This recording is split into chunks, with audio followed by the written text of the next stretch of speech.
सभी बड़ों को नमस्कार। आज एक नई कथा सुनाने जा रहा हूँ, गरीब ब्राह्मण और सेठ की कहानी। किसी गांव में एक गरीब ब्राह्मण रहता था जिसका नाम सुमन था। सुमन शुरुआती दिनों में बहुत ज्यादा अमीर तथा बहुत ज्यादा नेक दिल इंसान था।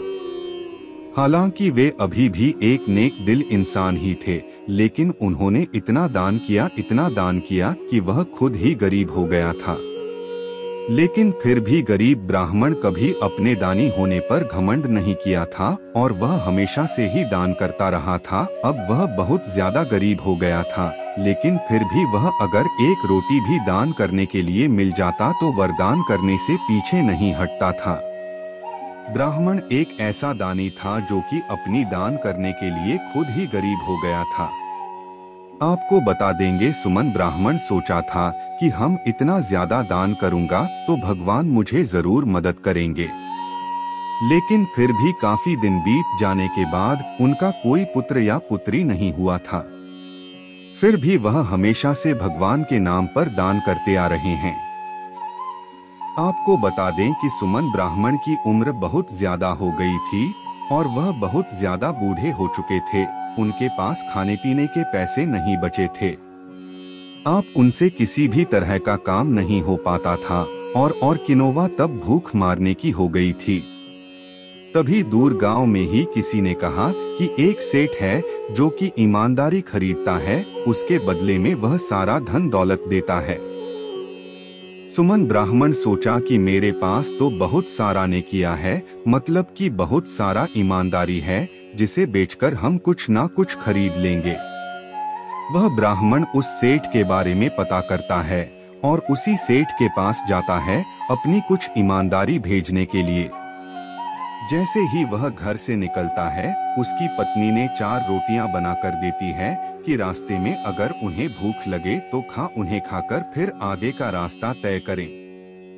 जब वह ब्राह्मण कुछ दूर निकल जाता है तो पहाड़ी पर उन्हें एक तालाब मिलता है। वह तालाब पर बैठ जाता है और उसे तालाब पर आराम करने के बाद उसी तालाब में स्नान करता है।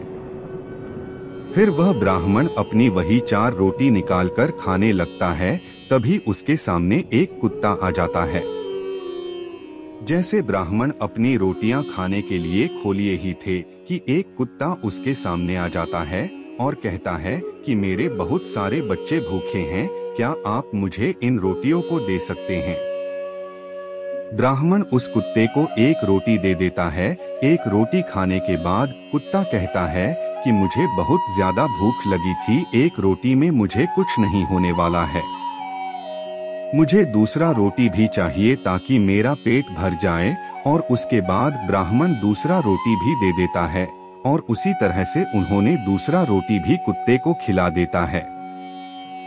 सभी खाना कुत्ते को खिलाने के बाद वह भूखे ही आगे की तरफ चल बढ़ता है।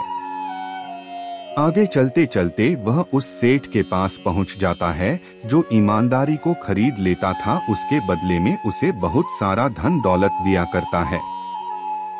जब वह सेठ के पास पहुंचता है तो गरीब ब्राह्मण कहता है कि मेरे पास बहुत सारी ईमानदारी है, क्या तुम मेरे लिए ईमानदारी खरीद कर मुझे कुछ पैसे दोगे? उस सेठ की पत्नी बहुत ज्यादा पढ़ी लिखी हुई चाहिए, इसी कारण से वह लोगों की नेकियां खुद से ही देख लिया करते थे। जैसे ही बुढ़ा बरामा उसके पास पहुंचता है, वह अपनी पत्नी को कहती है कि जरा देख कर बताओ कि इनके पास कौन कौन से ईमानदारी है। तभी उसकी पत्नी इस बात का आकलन करने लगती है, इस ब्राह्मण के पास इसके पास कौन सी ईमानदारी किया है जो आप इसे खरीद सकते हैं। तभी उसकी पत्नी ने कहा कि यह जो आज एक कुत्ते को 4 रोटियां खिलाई है, यह ईमानदारी इनकी सभी ईमानदारी से बड़ी है। अगर आप खरीदना चाहते हैं तो इनकी यही निकला, इनसे खरीद लिए। तो भी सेठ ब्राह्मण को कहता है कि आप आज जो 4 रोटी कुत्ते को खिलाई थी वही ने कि हम खरीदना चाहते हैं। वह बूढ़ा व्यक्ति कहता है कि ठीक है, हम ही ने किया खरीद लीजिए और उसके बदले में आप मुझे जो चाहिए उसे देख सकते हैं। फिर सेठ ने उसकी ईमानदारी के बदले में बहुत सारी धन दौलत हीरे मोती निकाल रहे थे। तभी वह ब्राह्मण कहता है कि रहने दीजिए, मुझे किसी प्रकार का कोई भी धन दौलत नहीं चाहिए, ना ही महीने ईमानदारी को आपके पास भेजूंगा। उसके बाद वह सेठ कहता है कि ठीक है, आपकी मना रही, आपकी मर्जी, आप भेजें या ना भेजें इसका फैसला आप कर सकते हैं। फिर वह जिस रास्ते से गया था उसे रास्ते से वापस आने लगता है। रास्ते में वही तालाब दिखता है जहाँ पर उन्होंने रोटियां खाने के लिए रोटियां निकाला किया था। ब्राह्मण जब उस तालाब पर पहुँचता है, उन्होंने वहां से पत्थर के टुकड़े तथा बहुत सारी लकड़ियां योगदान आग के किनारे पड़ा हुआ था, उसे अपनी रुमाल में बांध लेता है और घर लेकर चला जाता है। घर देते हैं उन्होंने अपनी पत्नी से कहता है कि यह लो हीरे मोती को, इसको सही से रखो। लेकिन उनकी पत्नी को हीरा मोती देखना बहुत जरूरी हो गया था, क्योंकि उन्हें यकीन नहीं हो रहा था। जैसे ही ब्राह्मण किसी काम से बाहर घूमने के लिए जाता है, वैसे ही उसे पत्नी रुमाल को खोलकर देखने का प्रयास करती है। जैसे वह उस रुमाल को खोलती है और देखती है तो वह आश्चर्यचकित रह जाती है, क्योंकि उसने बहुत सारे हीरे मोती इत्यादि इत्यादि महंगे महंगे सामान थे। जैसा कि आप सभी को पता होगा कि ब्राह्मण ने तालाब के किनारे से बहुत सारी पत्थर तथा वहां पड़े पत्थर के टुकड़े को उठा लिया था और अपने रुमाल में बांध लिया था। लेकिन घर आने के बाद वह पत्थर हीरा मोती तथा कीमती सामान में बदल गया था। जैसे ही ब्राह्मण घर आता है, उसकी पत्नी कहती है कि इस रुमाल में तो बहुत सारे हीरे मोती हैं, आपने कौन सी ने किया उनके पास भेजती है जो आपको इतना सारा हीरा मोती मिला है। यह बात सुनकर ब्राह्मण को अपने बीवी की बात पर यकीन नहीं होता है। वहाँ कहता है कि जाओ रुमाल लेकर आओ, हमें देखेंगे इसमें क्या है। पत्नी जाती है और रुमाल लेकर आती है।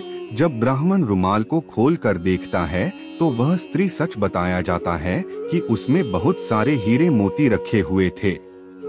अब होगा वही हीरे मोती का इस्तेमाल करके बहुत ज्यादा अमीर हो जाता है और अपने घर आता था परिवार का पालन पोषण कर देता है।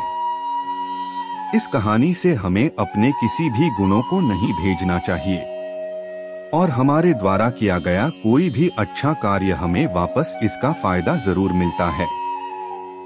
उम्मीद है आपको यह कहानी पसंद आई ही, तो कृपया करके इसे अपने दोस्तों, अपने परिवार वालों के साथ जरूर शेयर करें ताकि सभी को उसकी जानकारी का पता चल सके।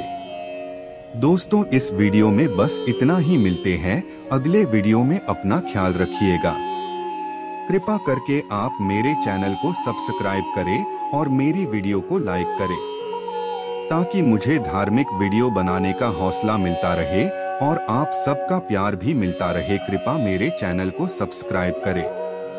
अब मैं मिलता हूँ आपको अगली वीडियो में।